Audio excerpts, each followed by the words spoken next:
موت کے 6 مراحل ہوتے ہیں۔ پہلا مرحلہ یوم الموت کہلاتا ہے۔ یہ وہ دن ہے جب انسان کی زندگی کا اختتام ہو جاتا ہے۔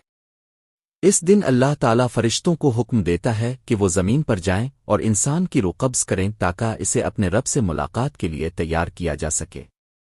بدقسمتی سے کوئی بھی اس دن کے بارے میں کچھ نہیں جانتا، اور جب وہ دن آتا ہے انسان کو یہ بھی احساس نہیں ہوتا کہ یہ اس کی موت کا دن ہے۔ تاہم انسان اپنے جسم میں تبدیلیاں محسوس کرتا ہے۔ مثلاً مومن کے دل کو اس دن خوشی اور سکون ملتا ہے، جبکہ برے اعمال کرنے والے کو سینے اور دل میں دباؤ محسوس ہوتا ہے۔ اس مرحلے پر شیاطین اور جنات فرشتوں کے نزول کو دیکھتے ہیں، لیکن انسان انہیں نہیں دیکھ سکتا۔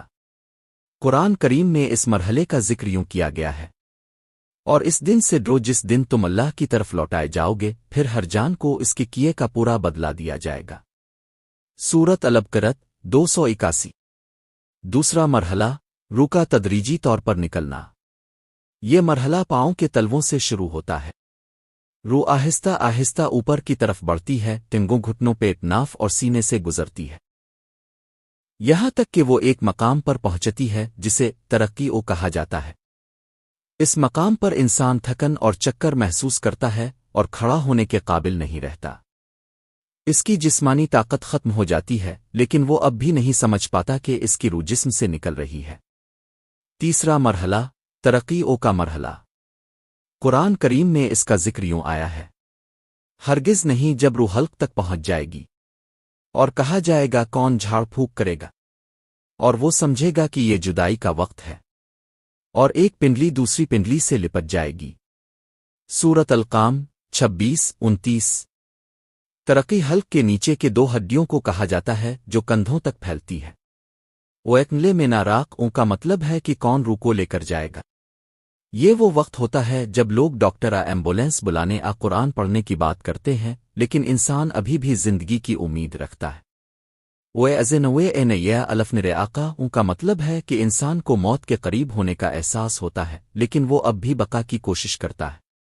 والتفویتن السوء عقاب نالسوء عقن یعنی روح کے نکلنے کا عمل مکمل ہو چکا ہے اور جسم کے نچلے حصے بے جان ہو چکے ہیں۔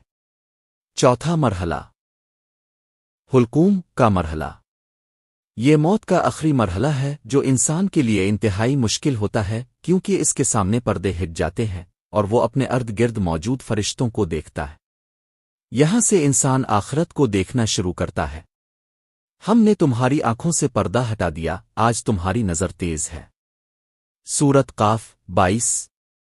قرآن میں اللہ تعالیٰ فرماتا ہے، پھر کیوں نہیں جب روح حلق تک پہنچ جائے اور تم اس وقت دیکھ رہے ہو اور ہم تم سے زیادہ قریب ہیں لیکن تم دیکھ نہیں سکتے۔ سورت الواقع 83-85۔ یہ وہ وقت ہے جب انسان اللہ کی رحمت غضب دیکھتا ہے۔ وہ اپنی زندگی کے اعمال کو اپنی نظروں کے سامنے گزرتا ہوا دیکھتا ہے اور شیطان اسے گمراہ کرنے کی آخری کوشش کرتا ہے۔ قرآن کہتا ہے، اور کہو یہ میرے رب میں شیطان کے وسوسوں سے تیری پناہ مانگتا ہوں اور اس سے بھی کہ وہ میرے پاس آئیں۔ سورت المامنون 97-98۔ پانچواں مرحلہ مک الموت کا داخلہ۔ یہ مرحلہ وہ ہے جہاں انسان کو معلوم ہو جاتا ہے کہ وہ رحمت والوں میں سے ہے یا عذاب والوں میں سے۔ اللہ تعالیٰ فرماتا ہے، اور جن کی روحیں فرشتے سختی سے نکالتے ہیں ان کے چہروں اور پشتوں پر مارتے ہیں۔ سورت محمد 27۔ اگر انسان مومن ہے تو اس کی روح نرمی سے نکلتی ہے جیسے پانی کا قطرہ مشکیزے سے نکلتا ہے۔ اللہ فرماتا ہے، اطمینان والی روح اپنے رب کی طرف لوٹ راضی اور مرضی، اور میرے بندوں میں شامل ہو جا اور میری جنت میں داخل ہو جا۔ سورت الفجر 27-30۔ چھٹا اور آخری مرحلہ۔ یہ مرحلہ وہ ہے جب انسان کی روح مکمل طور پر جسم سے نکل جاتی ہے۔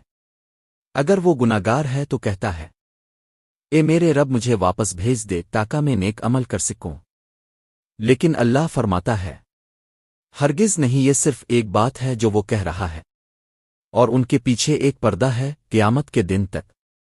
سورت المامنون 99-100۔ اور موت کی سختی حق کے ساتھ آئے گی، یہی وہ ہے جس سے تم بھاگتے تھے۔ سورت قاف 19۔ یہاں مومن کے لیے جنت کی بشارت ہے جبکہ گناہگار کے لیے عذاب کی وعید۔ ایک مفسر سے پوچھا گیا کہ لوگ موت سے کیوں ڈرتے ہیں؟ انہوں نے جواب دیا، کیونکہ تم نے دنیا کو آباد کیا اور آخرت کو برباد کر دیا۔ اے میرے اللہ، ہمارے آخری خاتمہ دین اسلام پر فرمانا۔ آمین۔